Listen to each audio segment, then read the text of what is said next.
What I see with this new generation of the kids that is coming to the market, the job market, it's come to a level that everybody just wants to do the simplest thing and expect the highest salary. None of these guys actually want to, or a very few of these guys are like my boss, my old boss, who want to go deep into engineering.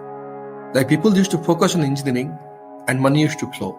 Now people are focusing on money and they say they will learn the engineering on the path. So this is the problem I'm trying to adjust. So the first thing I see is that what is this guy looking for? Excellence or short-term money?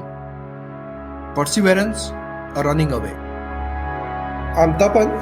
I'm the principal scientist of Adverb Technologies.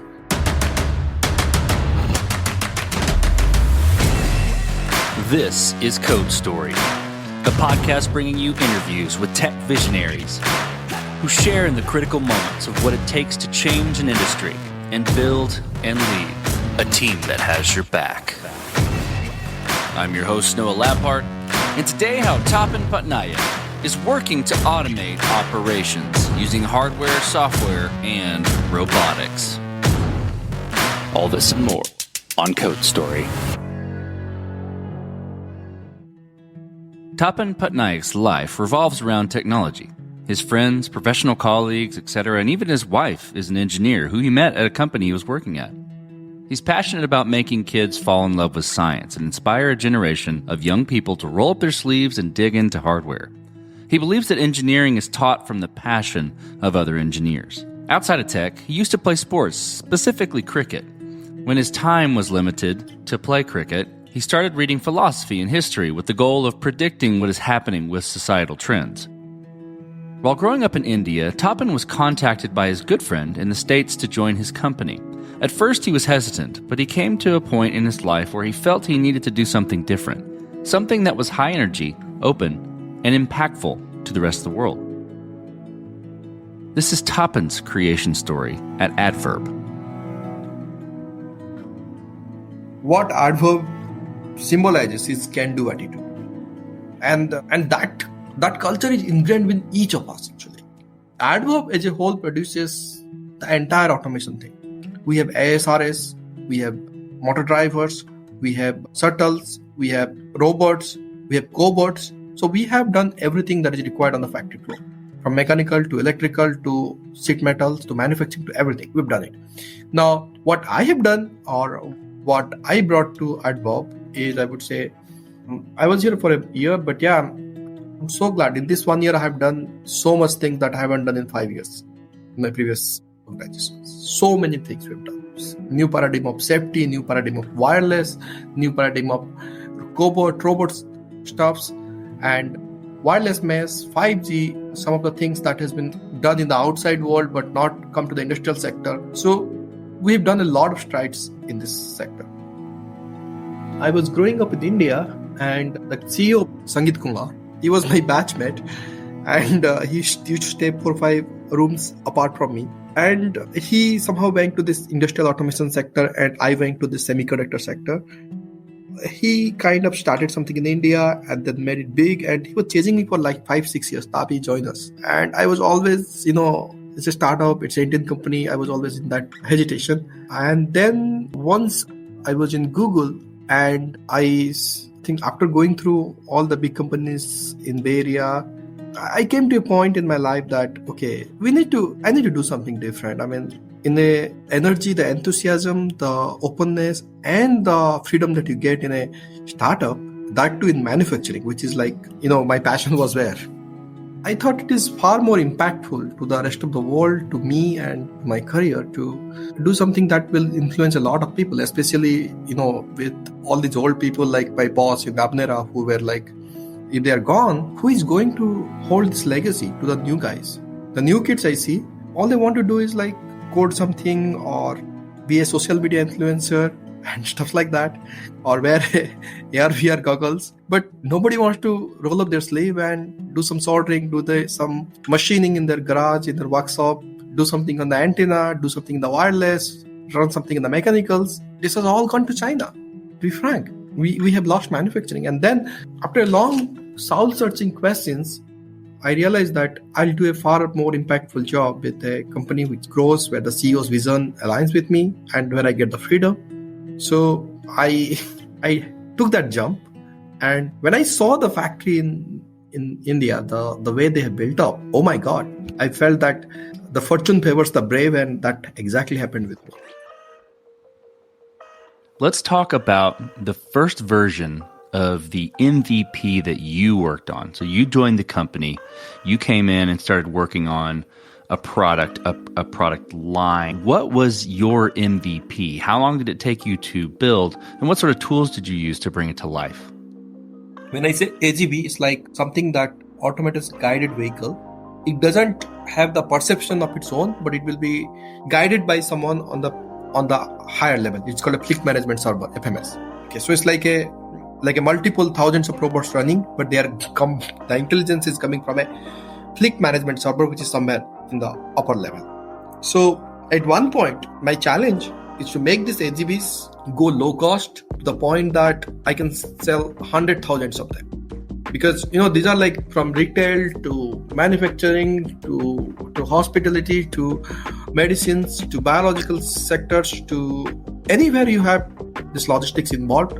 These spot robots are our main lines. What they do is they move in a barcode based system where you define things come from the conveyor belt, go to the cobot picks up that, put that in the AGV moves from here to here, put that in a chute such that it goes down and goes to the trucking or the shipping area and goes out. So for example, I just gave you the example. Your throughput, how many loads you get it out from your whole solution engineering's point of view, how many loads you got out from your conveyor, and how much time it took. So that is where the game is actually. So these AGVs do their job, then have to be recharged because they are running from battery, the battery needs recharging, and then in between it will get commands, and sometimes 2-3 robots, if the path collide, then you have to take intelligence to pass one, other you have to wait. So there is a lot of mathematics and also physics involved in calculating the optimal route of these robots. So that is called the FMS side. Then you have the electrical part where you make sure that you don't lose power, you don't waste energy, and at the same time, you don't need to be recharged a lot. The third thing is the cost. You have to make it low cost, but at the same time, it has to get the safety that you need. So I walked through all the three things, and the center of all these things was all pure basics PID, control systems. This episode is sponsored by Vanta. You're a startup founder. Finding product market fit is probably your number one priority. But to land bigger customers, you also need security compliance. And obtaining your SOC 2 or ISO 27001 certification can open those big doors. But they take time and energy pulling you away from building and shipping. And that's where Vanta comes in. Vanta is the all-in-one compliance solution helping startups like yours get audit ready and build a strong security foundation quickly and painlessly. How, you ask? Vanta automates the manual security tasks that slow you down, helping you streamline your audit. And the platform connects you with trusted VCSOs to build your program, auditors to get you through audits quickly, and a marketplace for essentials like pen testing. Join over 8,000 companies, including many Y Combinator and Techstars startups who trust Vanta. Simplify compliance and get $1,000 off at vanta.com/codestory. That's VANTA.com/codestory. This episode is sponsored by Kinsta. Between juggling client meetings, managing your website, and keeping up with everyday tasks, who has the time to stress out about website security? Well, with Kinsta, the technical stuff is taken care of, so you can focus on what you do best. Kinsta provides managed hosting for WordPress, offering lightning-fast load times, top-tier security, and unmatched human-only customer support. Whether you're a business owner, web developer, or running a digital agency, Kinsta makes managing your website easy and efficient. Kinsta provides enterprise-grade security, being one of the few hosting providers for WordPress with SOC 2 and other certifications, guaranteeing the highest level of security for your website. Thanks to their unlimited free expert-led migrations, Kinsta ensures a smooth transition for you from other hosting providers. Customers have reported 200% faster load times post-migration to their platform. What I find cool about Kinsta is their fast and reliable customer service and premium features that are included at no extra cost. Ready to experience Kinsta's hosting for yourself? Get your first month free when you sign up at kinsta.com today. That's KINSTA.com.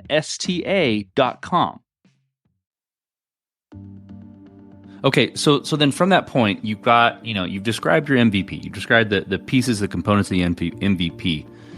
How did you progress the product? After you started, you got it up and running. How did you progress it from there and mature it? And I think to wrap in a box, how did you go about building your roadmap? And how did you decide what was the next most important thing to build or to address?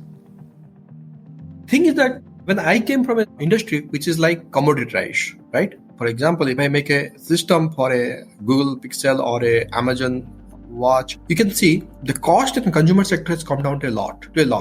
Like for example, an industrial robot, it has also 4 cameras, it has also the LiDAR, and its cost can be greater than $10,000. But if you see an iPad today, you can get 4 camera plus a LiDAR in the iPad for $350. When the commoditization happened at this level, they took every control of every aspect of manufacturing to bring it to a level that it can be cheap, but it can be gone to millions of people or billions of people. Now, I think the robotics industry is exactly at this cusp. The cusp where the robots will become not only retail, not only warehouse, but will go to every aspect of our life. You can think of every family has a phone, it will come to that every family will have a robot. And how that is possible? That can only be possible if we can do something in the safety paradigm, at the controller paradigm, and at the mechanical electrical paradigm, that the cost comes down. And today on this date, the cost of a robot is still decided by the electrical and the perception and the control part. And I'm bringing it down to a absolutely ridiculously low level. At the same time, I'm increasing the safety, because you can go and buy something cheap from China and run it. Okay, that is one type of culture, one type of market. The other thing is you build it, add the German engineering, the safety part of the engineering, the quality of the engineering, the excellence of the engineering, but at the same time bring it to a cost that it's not like outrageous to many of the people, 80% of the world population. So this is where I'm doing, right? Getting the best of technology and getting the best of manufacturing to make the things which is not very costly, but at the same time safety and performance wise as good as a top quality product. Yeah, and it's not only me doing, I'm getting help from some of the top semiconductor companies in the space. The good thing with the Adverb is that today we can run into the Intel top VPs without any wait or delay, or we can run to Qualcomm, or we can run into the Intel, Qualcomm, Nvidias of the world. That because they see that Adverb has the potential, Adverb has the right people, and Adverb has the technology to build and do something fundamentally different in this industry. So, I hear team as far as partners with the companies, and that makes sense. But how do you go about building the people that are there with you? How do you go about building your team? And what do you look for in those people to indicate that they are the winning horses to join you? This is actually the field I'm struggling right now. What I see with this new generation of the kids that is coming to the market, the job market, it's come to a level that everybody just wants to do the simplest thing and expect the highest salary. None of these guys actually want to, or a very few of these guys are like my boss, my old boss, who want to go deep into engineering. Like people used to focus on engineering and money used to flow. Now people are focusing on money and they say they will learn the engineering on the path. And that is a fundamentally a very distorted space that US system has been now. I don't know how did we come here. Has it the US engineering culture got damaged in the process? So this is the problem I'm trying to adjust. So the first thing I see is that what is this guy looking for? Excellence or short-term money? Perseverance or running away? Everything else follows, man. If your character is in the right place, everything else follows. So first thing I look for is character. So finding a team like this has been extremely tough for me. I've been like going through thousands of people, thousands of resumes. So it happens that the guys I interview and I don't find good enough for me, they can easily get into very top companies who can pay them quite a high amount of money. But no, they cannot clear my interview. So the technically we expect the best. Yeah, our interviews were like technically super, like extremely strong people only can survive. Plus at the same time we require people who can stand on character. So yeah, this has been not an easy task for me.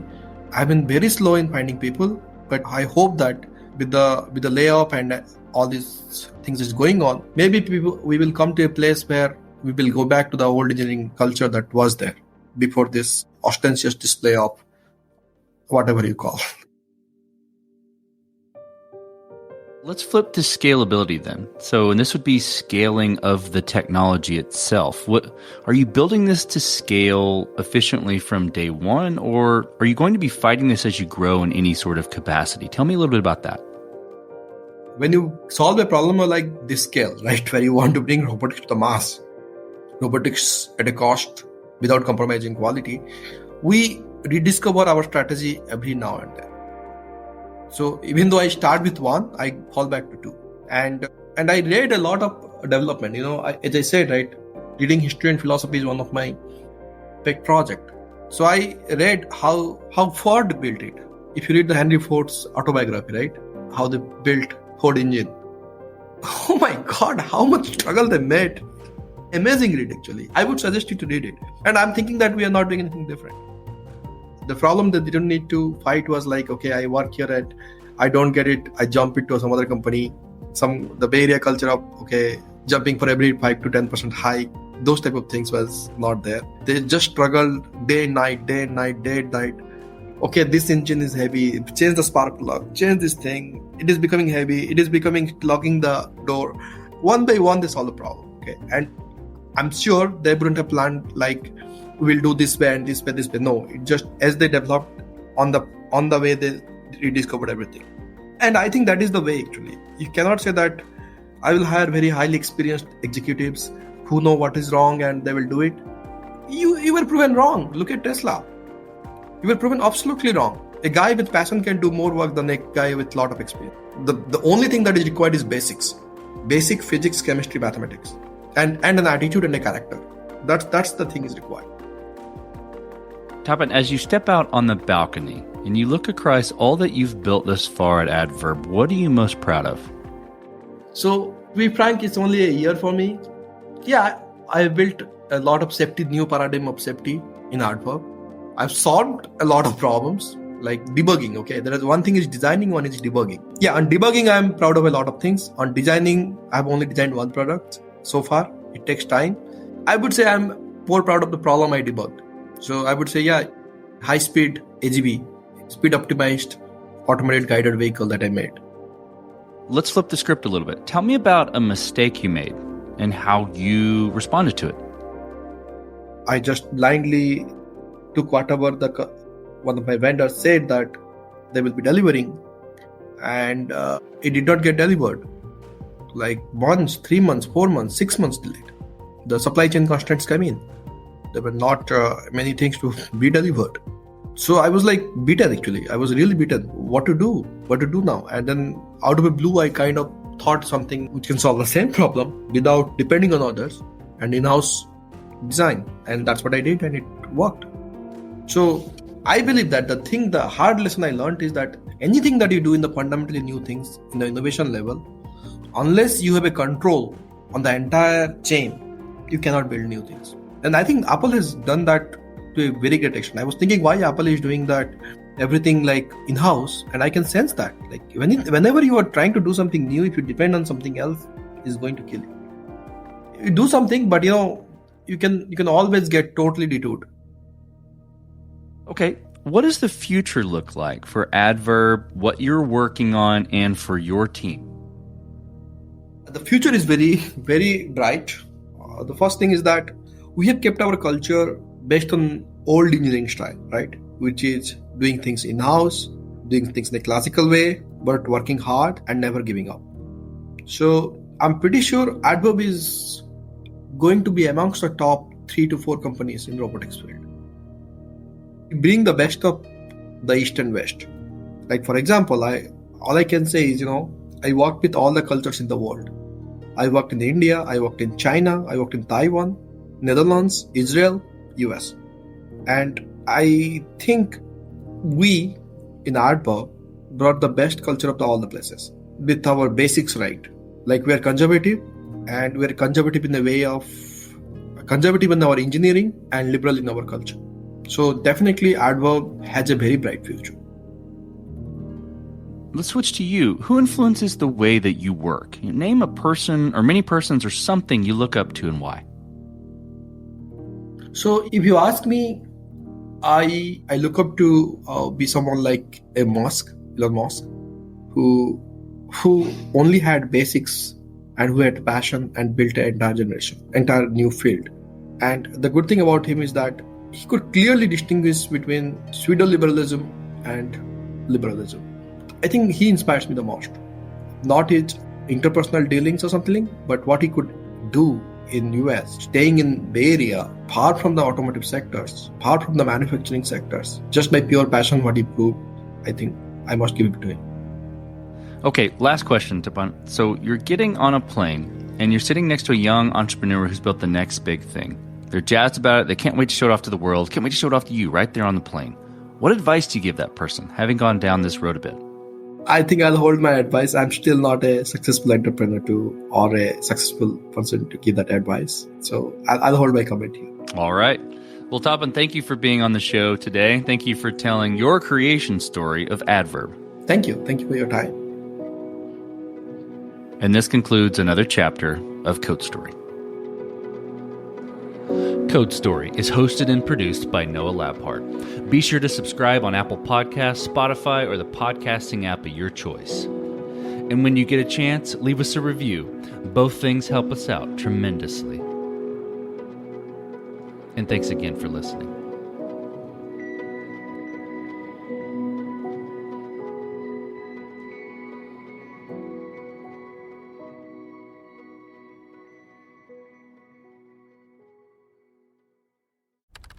Business taxes. We're stressing about all the time and all the money you spent on your taxes. This is my bill? Now Business Taxes is a TurboTax small business expert who does your taxes for you and offers year-round advice at no additional cost, so you can keep more money in your business. Now this is taxes. Intuit TurboTax. Get an expert now on TurboTax.com/business. Only available with TurboTax Live Full Service.